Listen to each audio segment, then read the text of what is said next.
사람들은 요즘 70대 어르신들을 보면 말합니다. 아니, 전에는 해외여행도 잘 다니고 밥도 사주고 선물도 하고 그랬는데 요즘은 왜 이렇게 소비를 안 하시지? 하지만 가까이 들여다보면 이 변화는 단순한 절약이나 습관의 문제가 아닙니다. 그 안엔 나이 드는 과정에서 생겨난 깊은 심리 변화, 경제 구조의 변화, 사회적 외로움, 그리고 노후 불안이 서로 얽혀 있습니다. 이 이야기를 들려드리기 위해 먼저 한 사례로 시작해 보겠습니다. 경기도 광명에 사는 72세 김노인님은 예전엔 친구들과 곱창도 먹고 해외여행도 다녀오고 손주에게 장난감도 잘 사주던 분입니다. 하지만 최근 1년 동안 사용한 금액을 보면 월 평균 38만 원. 엄청 아끼는 것도 아니지만 예전과 비교하면 절반 이상 줄었습니다. 아들이 물었습니다. 아버지, 왜 요즘은 돈을 안 쓰세요? 그때 아버지가 답한 한마디는 많은 70대의 마음을 그대로 대변합니다. 앞으로 뭐가 더 필요하게 될지 모르겠다. 이 말에는 세 가지 심리가 숨어 있습니다. 첫 번째 이유, 예상치 못한 지출이 너무 많습니다. 70대가 되면 가장 무서운 것이 예상치 못한 지출입니다. 병원에서 한두 번 검사 받다 보면 금세 수십만 원, 치과 치료라도 시작되면 수백만 원이 훌쩍 넘어갑니다. 이번 달도 병원비가 40만 원이야. 이러다 한 번 크게 아프면 수백, 수천이겠지. 이 불안은 지갑을 닫게 만드는데 충분합니다. 또한 경조사비는 계속 나오는데 소득은 없습니다. 조금만 다녀도 5만 원, 10만 원. 70대가 되면 오히려 경조사비 지출은 더 늘지만 소득은 0원입니다. 그래서 어르신들은 말하지 않아도 스스로 알고 있습니다. 쓸 돈이 아니라 지켜야 하는 돈이다. 두 번째 이유, 경제가 너무 불안합니다. 70대는 평생을 살아오며 경제 위기를 여러 번 경험했습니다. 그 영향은 지금도 강하게 남아 있습니다. 금리, 물가, 전기료, 불안 요소가 너무 많습니다. 물가는 오르고 고정 지출은 커졌는데 연금은 그대로입니다. 게다가 뉴스에서는 매일 이야기합니다. 노인 빈곤율 세계 1위, 연금 고갈 예상 시점 단축.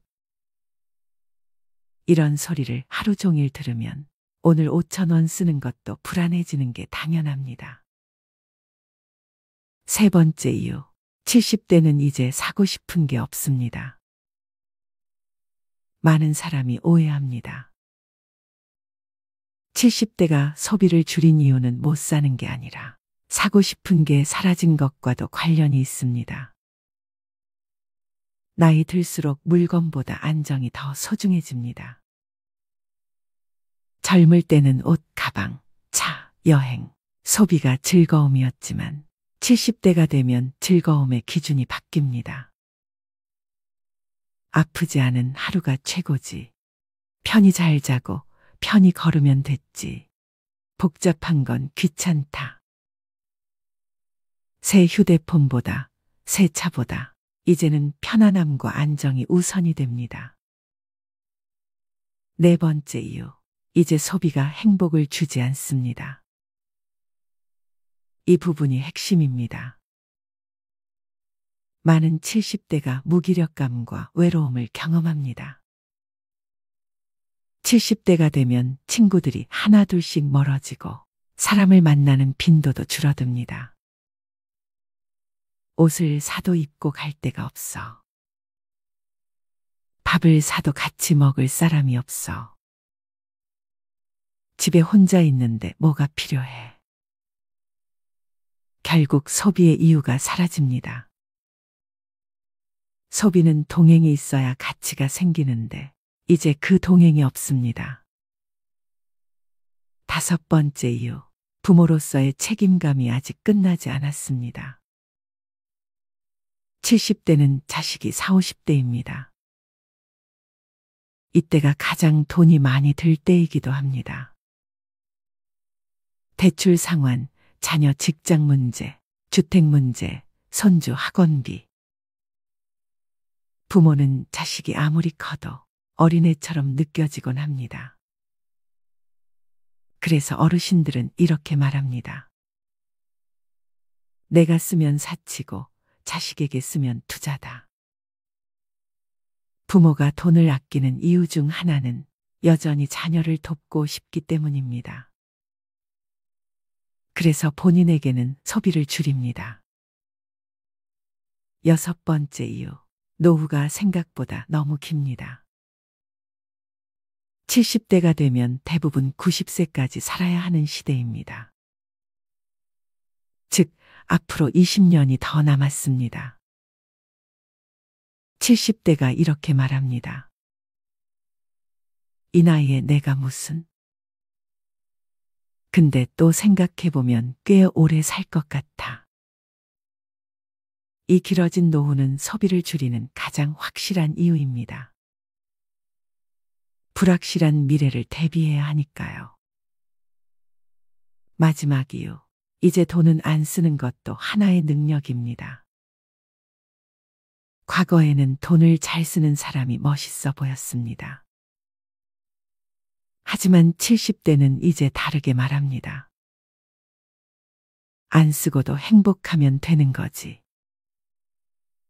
욕심을 내려놓으니 마음이 편하다.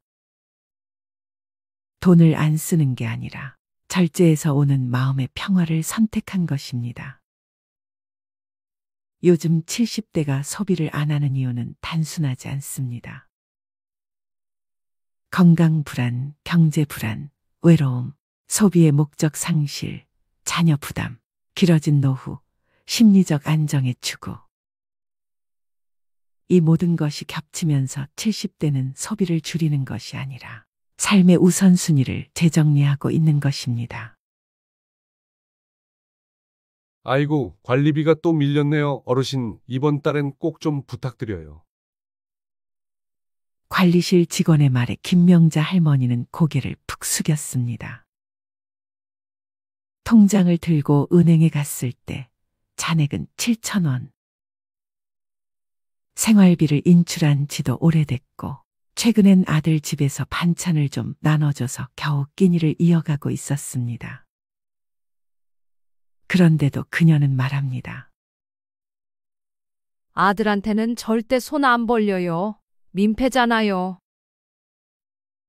그런데 안타깝게도 장고는 이미 그녀의 의지를 배신한 지 오래였습니다. 명자 할머니의 이야기는 결코 남의 일이 아닙니다. 70이 넘도록 죽어라 일만 하며 살아왔는데 통장엔 늘 10만 원도 남지 않았다는 중장년층의 고백. 어쩌다 우리 세대의 통장은 이토록 텅 비었을까요? 왜 은퇴한 6070 세대들의 통장에는 100만 원도 남아있지 않은 걸까요? 많은 분들이 이렇게 말씀하십니다. 70 넘으면 그냥 조용히 집에만 있는 거지. 뭐 그렇게 돈이 들겠어요. 하지만 현실은 전혀 그렇지 않습니다. 퇴직 후 20년은 기본이고 30년을 넘기는 경우도 적지 않습니다.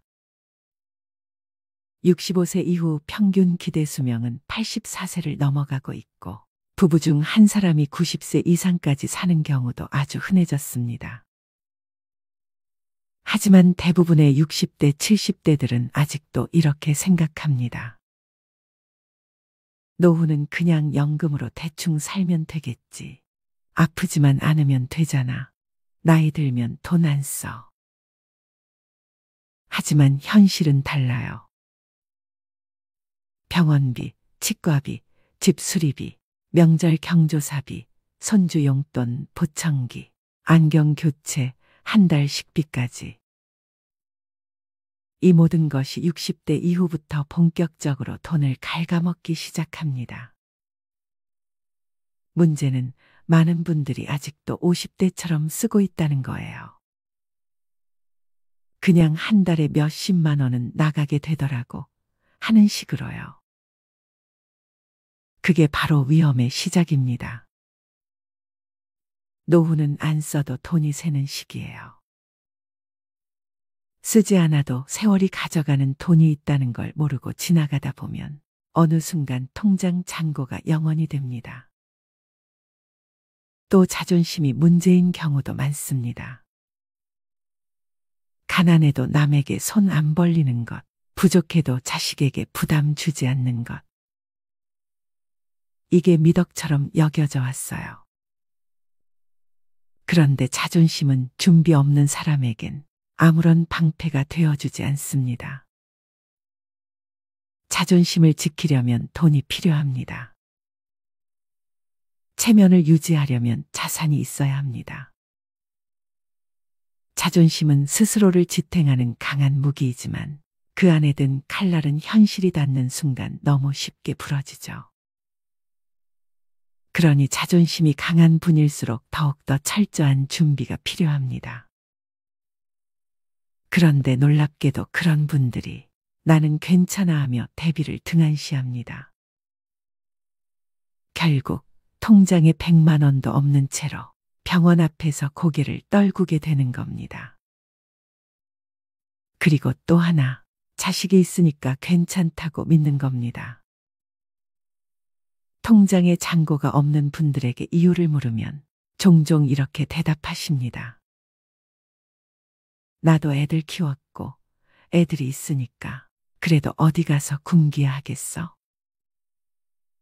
그런데 이 믿음은 현실을 외면한 환상입니다. 오늘날 30대, 40대 자녀들은 자신조차 감당이 어려운 세대를 살고 있어요.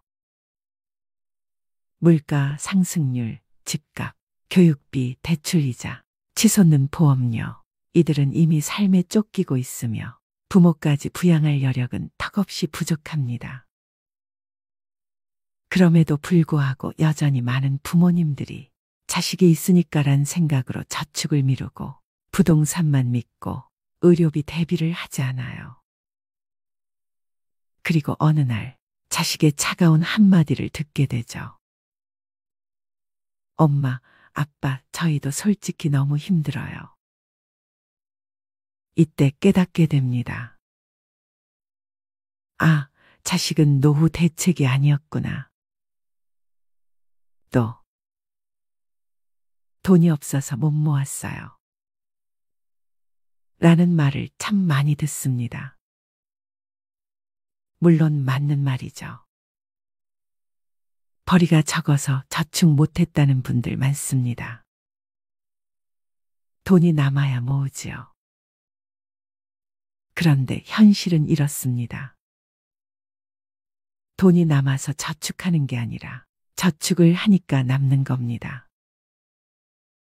하루 1,000원, 한 달 3만 원.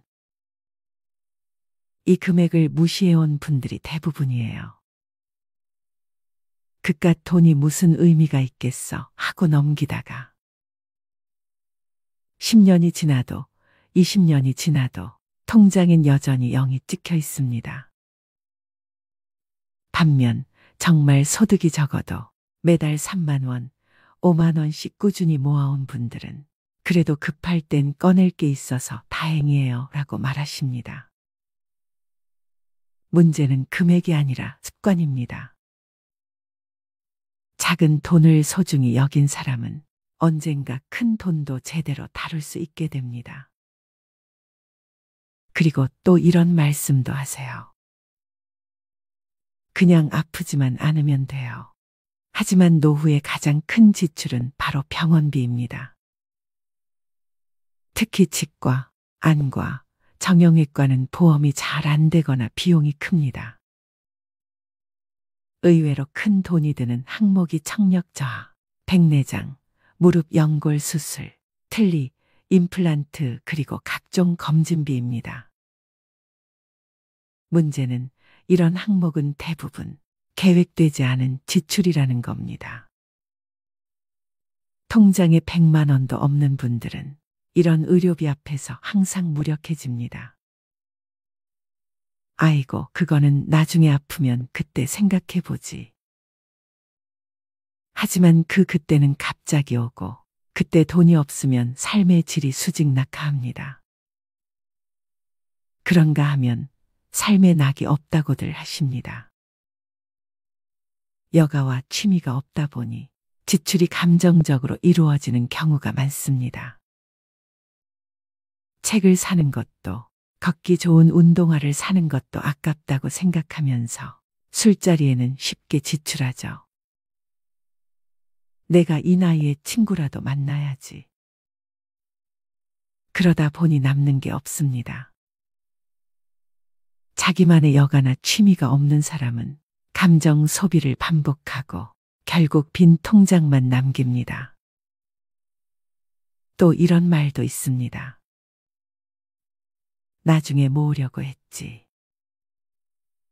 그런데 기억하셔야 합니다. 돈을 모으는 데에는 나중이 없습니다. 지금 시작하지 않으면 그 나중은 오지 않습니다. 통장에 100만 원도 없는 70세 어르신들이 공통적으로 하는 후회는 딱 하나입니다. 조금이라도 일찍 시작할 걸. 많은 분들이 이렇게 말씀하세요. 나 정말 검소하게 살았어요. 사치 같은 건 절대 안 했어요. 하지만 현실은 다릅니다. 작은 사치, 반복된 소비, 습관적 지출, 이 모든 것이 누적된 결과입니다. 매일 마시는 5,000원짜리 커피, 정기배송 구독 서비스, 다 못 쓰는 건강식품, 자식과의 식사 후 결제 습관. 이런 습관적 소비는 눈에 보이지 않기에 더 무섭습니다. 누구보다 검소하다고 믿었던 사람들이 가장 위험한 지출을 하고 있는 경우가 많습니다. 돈보다 사람을 믿는다고요? 멋진 말입니다.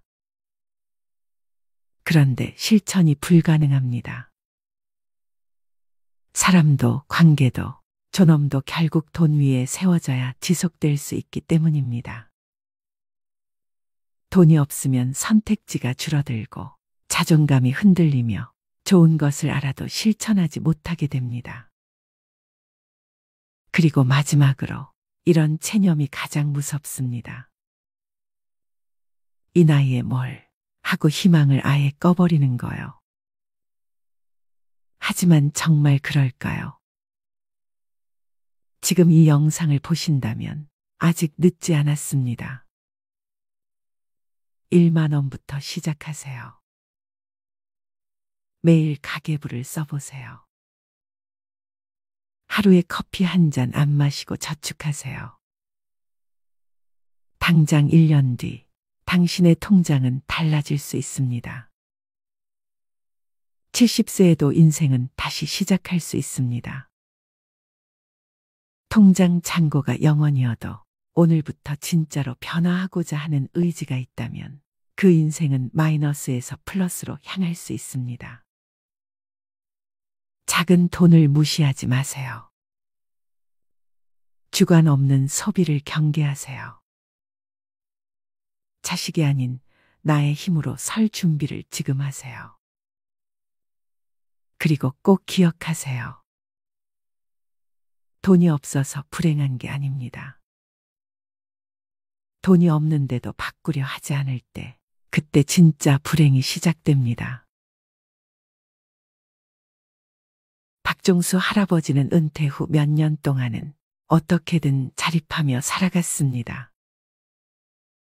하지만 투자 실패와 과도한 지출로 인해 점점 재정 상태가 악화되면서 그는 더 이상 혼자 힘으로 생활을 유지할 수 없었습니다. 어느 날 결국 그는 큰 결심을 하고 자식들에게 돈을 부탁하기로 합니다. 그날 오후 종수 할아버지는 가장 큰 아들인 영수의 집을 찾아갔습니다. 평소에도 자주 오가던 집이었지만 오늘은 발걸음이 무거웠습니다. 초인종을 누르자 영수가 문을 열어주었습니다. 아버지, 웬일이세요? 오랜만에 오셨네요. 종수 할아버지는 어색하게 웃으며 집 안으로 들어갔습니다. 따뜻한 차를 대접받으며 그는 몇 번이나 입을 때려다가 다시 다물었습니다. 결국 마음을 굳게 먹고 조심스럽게 말을 꺼냈습니다. 영수야, 아버지가 정말 미안한데 이번 달 생활비가 부족해서 좀 도와줄 수 있겠니? 영수는 순간 당황한 듯 멈칫했습니다. 그는 이미 가정의 생계를 위해 열심히 일하고 있었고 아이들의 교육비와 각종 생활비로 부담이 컸기 때문입니다. 그러나 아버지를 외면할 수는 없었습니다. 네, 아버지, 얼마나 필요하세요? 종수 할아버지는 잠시 머뭇거리다 조심스럽게 말했습니다. 한 50만 원 정도면 될 것 같구나. 급한 건 다 해결하고 나면 갚을 수 있을 거야. 영수는 깊은 한숨을 내쉬며 알겠습니다. 아버지, 제가 이번 달은 좀 빠듯하긴 한데 어떻게든 해볼게요. 라고 대답했습니다. 그날 밤 종수 할아버지는 집으로 돌아와 마음이 착잡했습니다. 자식에게 손을 벌린다는 것이 자존심에 큰 상처를 입혔고 자신이 얼마나 비참한 처지에 놓여 있는지를 실감했습니다. 그는 눈물로 젖은 베개를 끌어안고 잠을 이루지 못했습니다. 며칠 후 딸 영희에게도 같은 부탁을 해야만 했습니다. 그는 딸의 집에 방문하여 손녀와 함께 시간을 보내다가 어렵게 입을 열었습니다. 영희야, 아빠가 정말 미안한데 생활비가 좀 부족해서 말이다. 내가 조금 도와줄 수 있을까? 영희는 놀란 표정을 감추지 못했습니다. 아빠, 무슨 일이세요? 요즘 많이 힘드신가 봐요. 그녀는 아버지의 손을 잡고 걱정스러운 눈빛으로 물었습니다. 그래, 영희야. 아빠가 좀 어려운 상황에 놓였단다. 이번 달만 좀 도와주면 안 될까? 영희는 눈물을 참으며 물론이에요, 아빠. 제가 어떻게든 마련해 볼게요.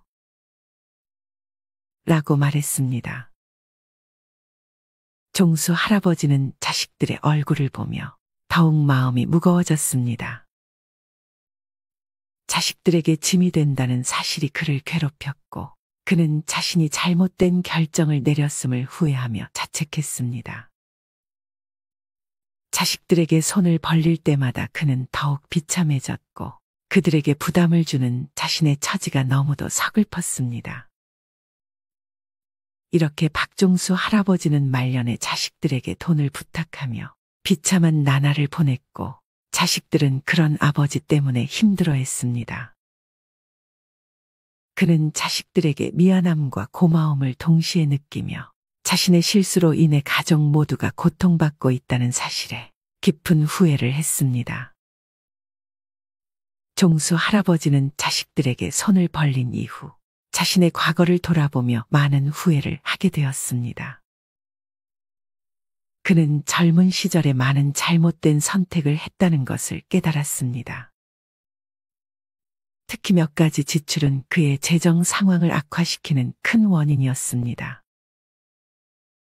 첫째로, 종수 할아버지는 젊었을 때 친구들과의 술자리에 많은 돈을 썼습니다. 그는 술을 좋아했고 친구들과 어울리는 것을 즐겼습니다. 매주 금요일 저녁마다 그는 친구들과 함께 술집에 가서 밤늦게까지 술을 마셨습니다. 그때는 재미있고 즐거운 시간이었지만 그렇게 쓴 돈이 한 달, 한 해를 넘어가며 상당한 금액이 되었음을 나중에야 깨달았습니다. 그는 그 돈을 저축하거나 투자했다면 지금과는 다른 상황이었을 것이라고 후회했습니다. 둘째로, 종수 할아버지는 무리한 모임과 회식에 큰 돈을 썼습니다. 회사에서 중요한 자리나 회식이 있을 때마다 그는 자신이 적극적으로 나서서 계산을 하곤 했습니다. 후배들과 동료들에게 좋은 인상을 주고 싶어 했기 때문입니다.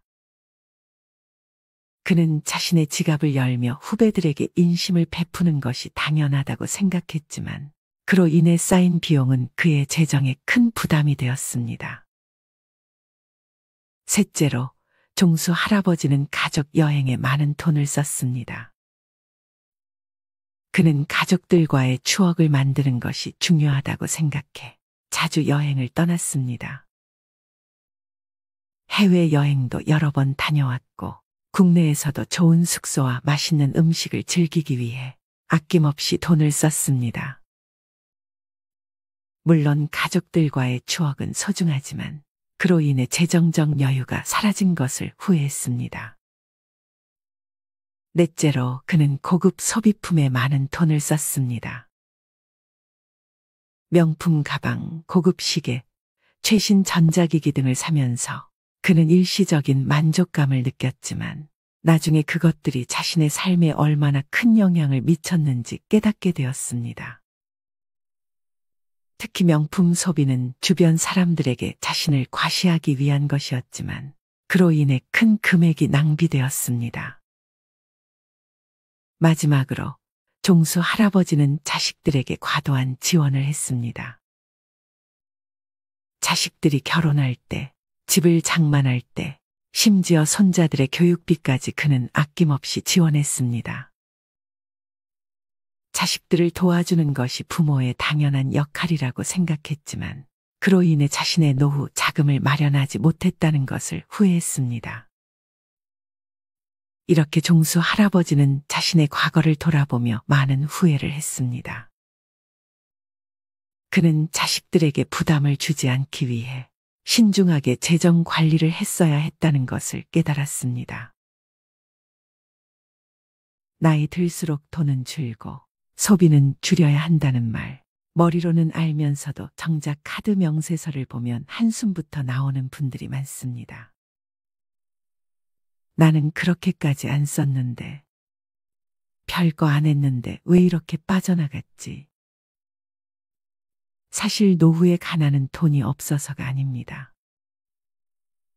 무의식 중에 반복하고 있는 소비 패턴이 당신의 노후를 잠식하고 있는 겁니다. 특히 오늘 이야기할 9가지 소비는 6070세대, 즉 소비를 줄여야 할 시기에 오히려 집착하고 있는 지출 항목들입니다. 당신의 삶에도 이 9가지가 들어와 있다면 지금부터라도 정리가 필요합니다. 첫 번째, 명절 선물, 체면이라는 이름의 낭비. 나이 들수록 체면을 지켜야 한다는 생각이 강해집니다. 명절이 되면 아무도 시키지 않아도 비싼 한우 세트, 과일 상자, 건강식품을 고릅니다. 그래도 어른인데 이 정도는 해야지.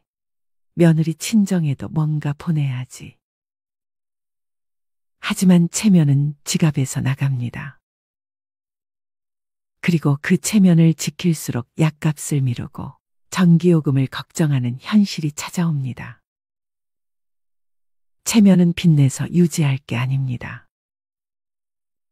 체면은 내 형편에 맞게 절제하는 어른에게서 납니다. 진짜 품위는 덜 써도 존중받는 사람이 될 때 생깁니다. 두 번째, 여행, 탈출인가, 회복인가. 이 나이에 언제 또 가보겠어. 이 말 한마디에 항공권을 결제하고 내 인생인데 한 번쯤은 하며 여행 패키지를 끊습니다. 하지만 여행은 갔다 오면 끝입니다. 추억은 남을지 몰라도 카드값은 더 오래 남습니다. 게다가 여행은 습관이 되면 중독됩니다. 또 가야겠다. 안 가면 허전해. 문제는 여행이 회복이 아닌 회피가 되는 순간부터 노후는 무너지기 시작한다는 점입니다. 지속 가능한 삶은 감정이 가라앉은 상태에서 가도 되는 타이밍에 가는 여행이어야 합니다. 세 번째, 옷. 과거의 멋이 현재의 짐이 될 때. 나도 이 정도는 입어야지. 할머니라고 아무 옷이나 입나. 나이 들어도 멋지고 싶은 마음 당연합니다.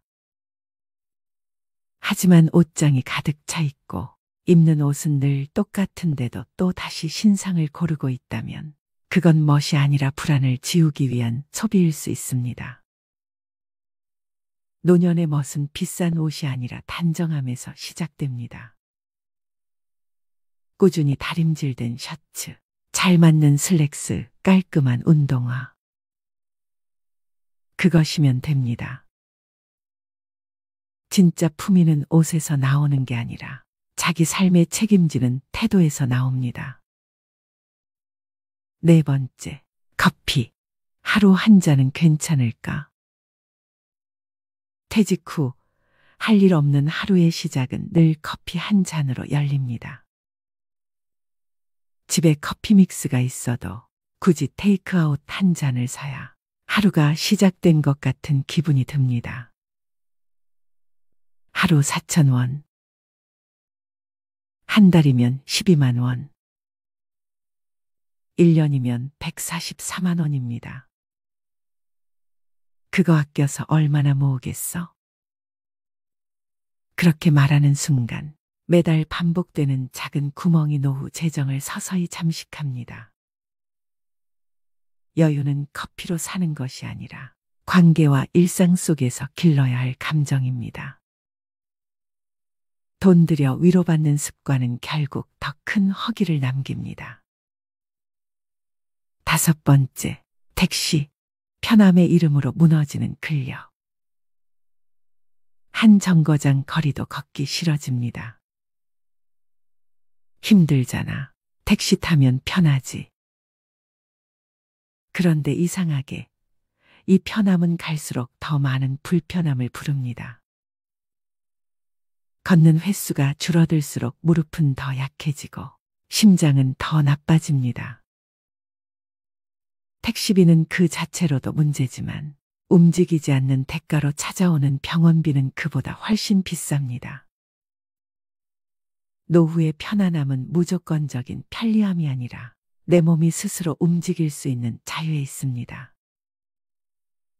여섯 번째, 손주를 위한 지출. 사랑이라는 착각. 손주가 온다 하면 마트부터 갑니다. 과자, 장난감, 옷, 용돈까지.